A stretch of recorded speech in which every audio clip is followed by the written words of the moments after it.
Welcome to this press conference and welcome President Zelensky. Welcome all my Nordic friends and colleagues. Iceland's Prime Minister Bjarne Benediktsson has also joined us today, but he had to leave earlier. As of today, all the Nordic countries have signed their bilateral security agreements with Ukraine. This is a true manifestation of a long-term commitment to support Ukraine. After more than 10 years of Russian aggression and more than 2 years of full-scale Russian warfare, Ukraine continues to fight with an extraordinary determination. This means that we confirm our commitment to strengthening Ukraine's defense capabilities by providing military equipment, training, and help to develop Ukraine's own defense industry. Our support will be guided by Ukraine's needs. Thus far, the Nordic countries together have supported Ukraine with approximately 17 billion euros in civil and military support. Sweden's latest military support package, announced just a few days ago, has a very clear focus. We will provide air defense capacities in close cooperation with our partners in the Air Force Capability Coalition, and the package includes 2 airborne surveillance and control aircrafts, which will significantly strengthen the Ukrainian air defense. The package also includes much-needed artillery ammunition and armed vehicles. I know my fellow Swedes right now are proud to support Ukraine. It is a true investment, not only in Ukraine's security, but also in Sweden's and Europe's. Volodymyr, you and the Ukrainian people can count on continued strong Nordic support. Our strategic aim is Ukrainian victory. We also welcome Ukraine's peace formula based on international law and the UN Charter, including respect for Ukraine's territorial integrity. And we will participate on the highest level at the upcoming Peace Summit in Switzerland and contribute to a broad global participation. Let me conclude by reaffirming our support for Ukraine's integration into the Euro-Atlantic community. Ukraine's rightful place is in NATO, and we will continue to encourage Ukraine's path towards EU membership.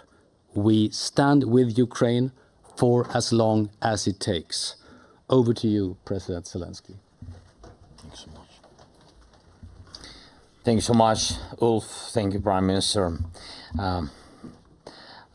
Thank you, first of all, for the superb organization of our summit.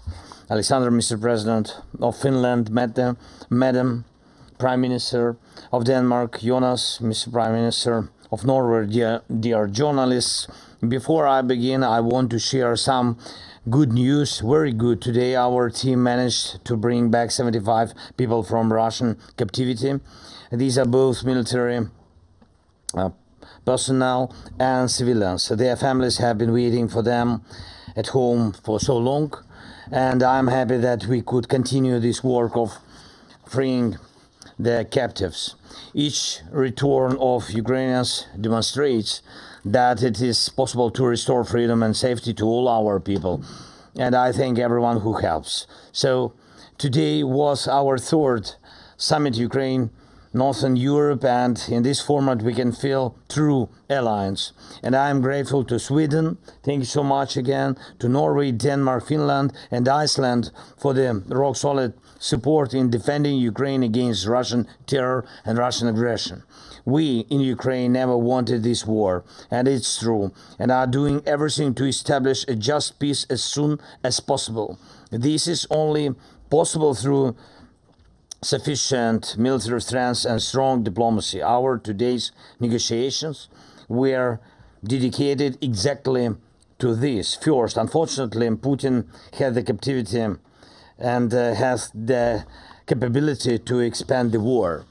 The situation for him is far from as good as he tries to portray it, but he can still expand terror against our cities and villages, attempt to widen the combat area, and is preparing more military force near our borders.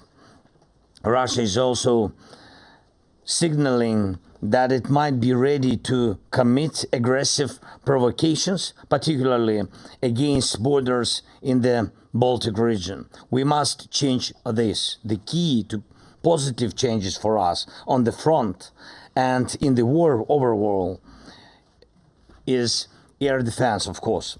Russia has no other fundamental advantage besides aerial bombs, missiles, and combat aircraft. We must do everything to destroy Russian combat aircraft, just as we are already destroying Russian warships in the Black Sea region.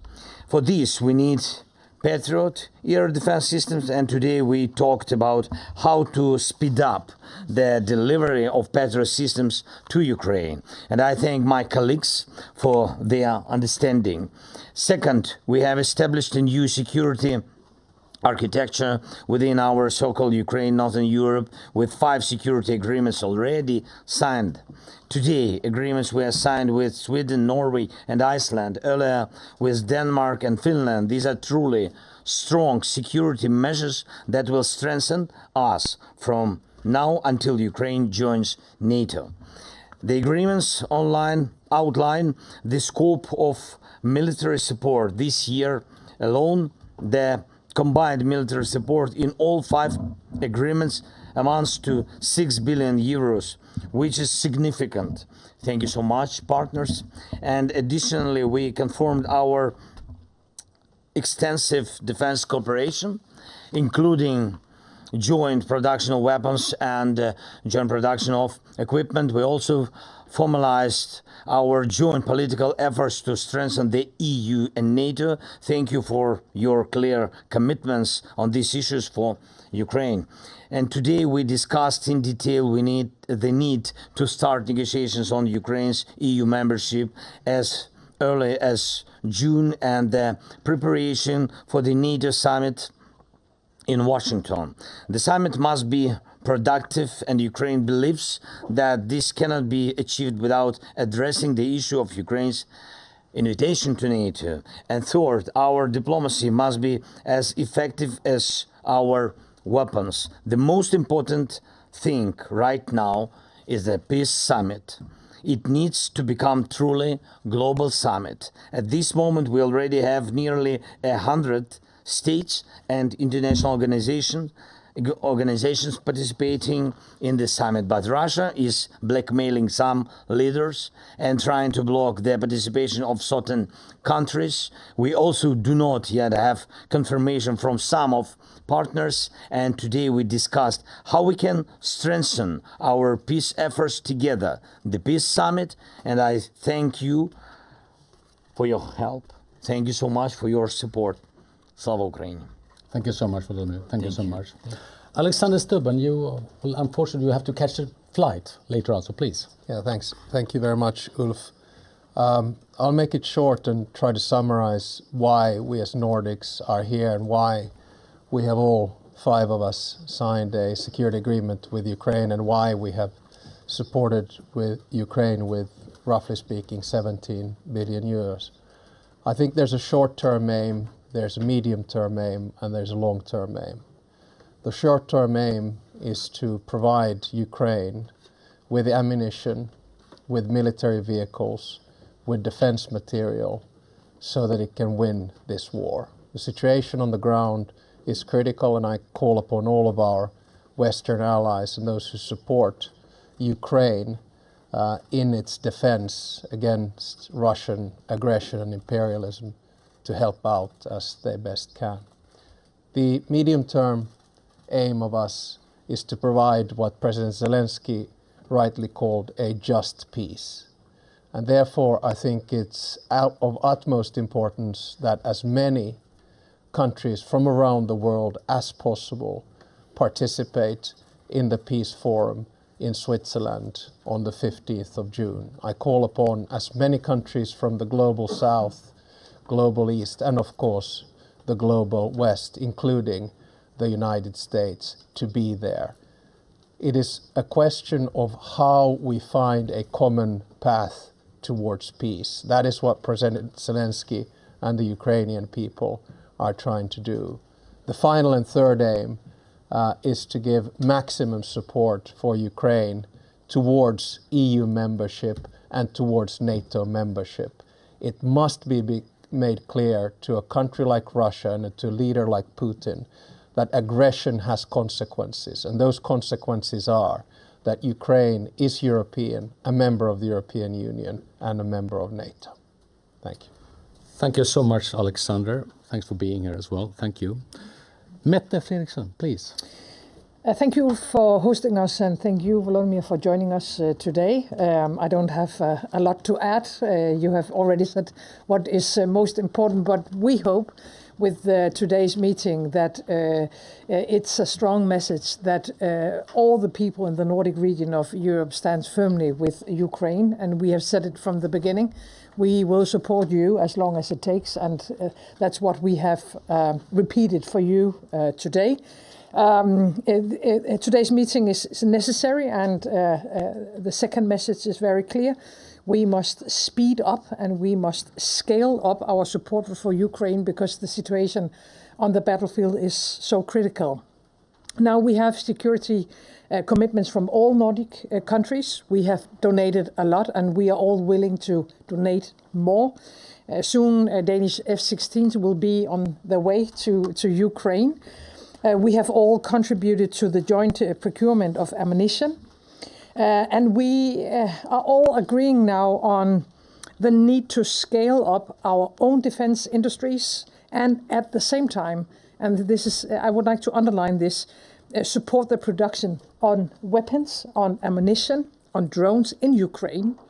So what you need on the battlefield can be produced where they are used and to get it to the front line faster than what we have succeeded with today. There's a risk all the time that we as allies outside Ukraine donate too little and too late, and we have to change that so you will get the needed help much faster. So let me just conclude by saying that I agree with you, Alexander, for now.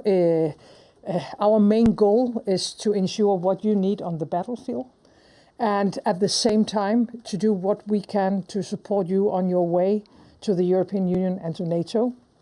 You are a part of our Euro-Atlantic family, and we all have to do more to ensure also your people, the brave people of Ukraine, that their future belongs to what you want to be, and you want to be a part of the European Union, and you want to be a part of NATO, and you belong to the Euro-Atlantic family, and we will do as Nordic countries what we can also in this question. Thank you, Mette. Jonas Gahr-Støre, please. Thank you. I will second my colleagues. I agree with what they say. Let me make 2 or 3 remarks. First, Russia's war on Ukraine has changed Europe. It has also changed the Nordics. When we first faced this, there were 3 NATO members of the Nordic 5. When we now come together in Stockholm, there are 5 NATO members among the Nordic 5. That, I believe, is a significant strategic change, but it is also a unity of purpose of countries that have many similarities, common culture and common values. One of those common values, President Zelensky, is that we are pragmatic and practical people. So we pledge support to Ukraine, we provide what we pledge, and we deliver what we have promised. Now we want to be very practical in hearing your call for air defense, in hearing your call, providing from what we may have, helping to fund what others may have and be able to contribute.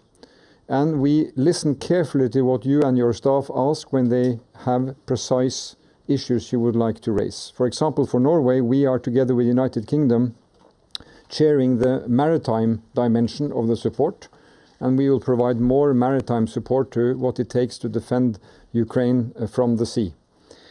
We are today announcing additional financial support to provide part of these air defense systems from other partners in Europe.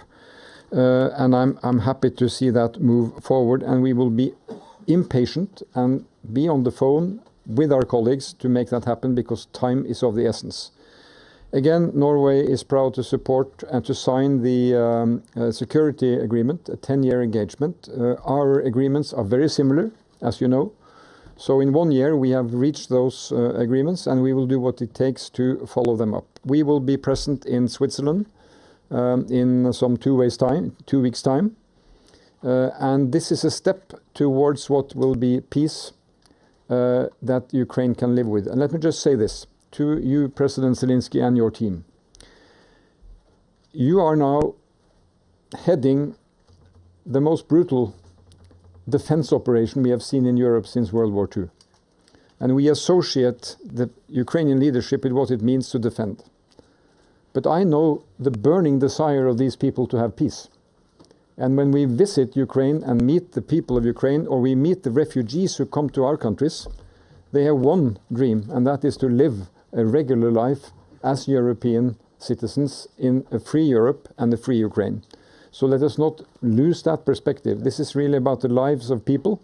And we, the Nordics who enjoy peace, we feel that this is not an isolated value. It is a value we need to fight for and share with our other friends. So again, meeting with you here in a Nordic setting for the 3rd time in 1 year is a very meaningful use of our time. So thank you. Thank you so much, Jonas, and please, thank you so much. Over to questions. Yes, over to questions, and we will have the questions in English. We ask you to keep them short. We ask you to direct the question, and only one question per media. We will start with Reuters over here. Simon Johnson from Reuters. This is to President Zelensky. Can you confirm that the US has given Ukraine at least limited permission to use US-supplied weapons to respond to Russian aggression in Russian territory? You can use this as a cross-border weapon, at least in the area of Kharkiv. And can you explain what they've said, how they are limiting those? The use of those weapons. If you could give us some details about that, that would be great. Thank you. Thank you so much. We've got a message from American side early in the morning today. I've got this message from my military guys, but I can't tell you the details about it. I want to see in practice what will be, but I think anyway, this is some step forward to that goal which we discussed before, to make possibility to defend our people who live in the villages through the borderline, and that's it for today. That's it. The next question from Hilla at Helsingin Sanomat. Yes.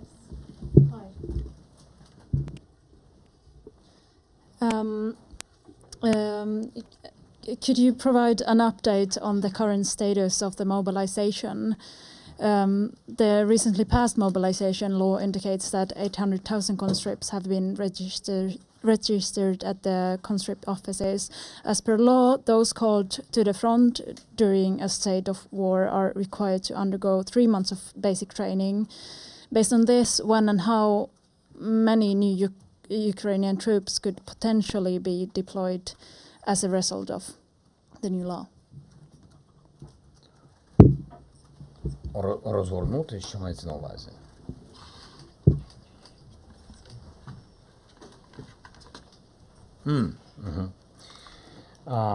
Дякую за запитання. Якщо можна, я відповім українською мовою. Щодо мобілізації, я просто хотів би, щоб ви всі зрозуміли деталі технічно.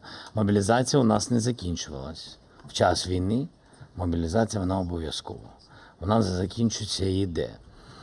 Закон, який проголосував парламент України, дозволяв деякі зміни до того старого закону про мобілізацію, про військовий стан тощо.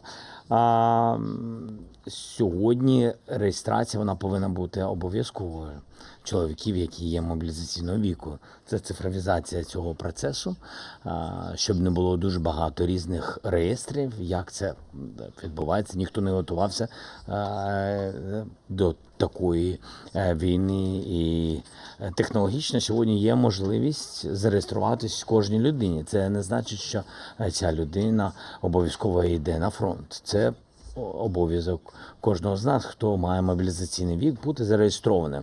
І там можна, це відкриті дані, ви можете зайти, побачити, там більше на сьогодні, мені здається, десь більше мільйона людей зареєструвалось. Це не значить, що ці люди будуть мобілізовані, ще раз підкреслю. А мобілізація як йшла, так і йде. Правда, скажу вам відкрито, вона після цього закону, вона, якщо чесно, вона збільшилась. We'll take the next question from Mads Kosager at DR. Over there. Yes, thank you. Mr. Zelensky, as the Danish Prime Minister Mette Frederiksen said, soon the F-16 planes will be in Ukraine. Do you expect no restrictions for the use of them, not only around Kharkiv, but along the entire front line, also for hitting Russian planes launching these glide bombs? And how important is that question for you, the question about the restrictions on the F-16s?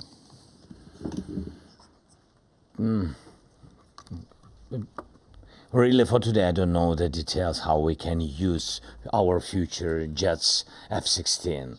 The good step that we will have, and some of them we will have this year. Is it enough? Not. Do we have too much of them? Not.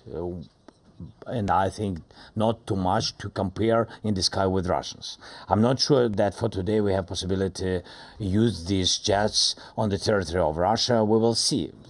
We began to speak about it, and I said that I think that using any weapon, Western kind of weapon, on the territory of Russia, it's the question of time. I think so. Otherwise, it's not about the just peace, and they can stay just on their territory through the borderline, just attack us and kill like it now is going on. This way, they attack and we can't. And this is something not normal. Yes, and I think so. Maybe I'm not right, but I'm sharing with you what we see. So that's it, and that's why I think, of course, if Russia attacks our civilians, if Russia attacks our energy network, water supplies, without what people can't live. So if they attack us on the distance, for example, like with the thousands of guided bombs, by the way, 3,200 they used 1 month per month. So if they attack on the distance 100 kilometers from Russian territory, it means how we can defend. So today I shared with my friend that if they use 3,200 these guided aerial bombs, we don't have, I think Europe doesn't have totally such number of Patriot missiles. So you have to attack their jets. That's the answer, only one way. And if they use their jets only from the territory of Russia, for today, this is the answer. How we can use them. If we really want not just to speak that we have jets, if we really want to have strong position of Ukraine. We'll take the next question from Nora Torp Björnstad from VG. Mr. President, you've been stressing the urgent need for help from your Western allies for a long time now. Now a fair part of these packages are being pushed through, but considering the very difficult situation on the battleground in Ukraine, do you worry sometimes it might be too little too late? Thank you.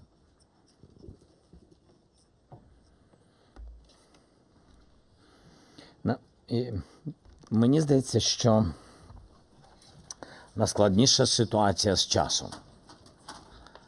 Найбільша проблема – це час і постачання цієї техніки. Тому що, ви розумієте, треба місяці, щоб навчатись на тій чи іншій техніці, якщо це не артилерійський снаряд, а, наприклад, armored vehicles, щось саме таке. Тобто спочатку місяці навчатися, потім треба ще місяці постачання. Питання в часі. І іноді ти можеш бути ти можеш бути вже з технікою, але ворог тебе штовхає назад на не такі вже високі, наприклад, не такі захищені позиції.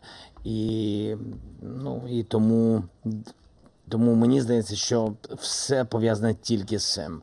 Не можна сказати, що Україна отримала пакети. Це прекрасно. Ми вдячні і партнерам, і Сполученим Штатам Америки. Великий пакет проголосований в Конгресі. Так, але за цим пакетом після голосування ще повинні кроки узгодження, а потім постачання, а якщо якась нова техніка, це тренування тощо. Тобто від моменту акцептування пакету до моменту використовувати може пройти і півроку, і більше. І це, мені здається, на сьогодні найголовніший наш ворог. Найголовніший наш ворог – це повільне постачання. Next question will go to Hedda Berglund from Swedish television. Yes, I also have a question for President Zelensky from Swedish Public Service Television. Sweden is putting plans to send Gripen jets to Ukraine on hold. This as Sweden's been asked to wait while the F-16 fighter jets are being introduced. Do you think that this is the right strategy, or should Sweden reconsider providing Gripen aircrafts instead?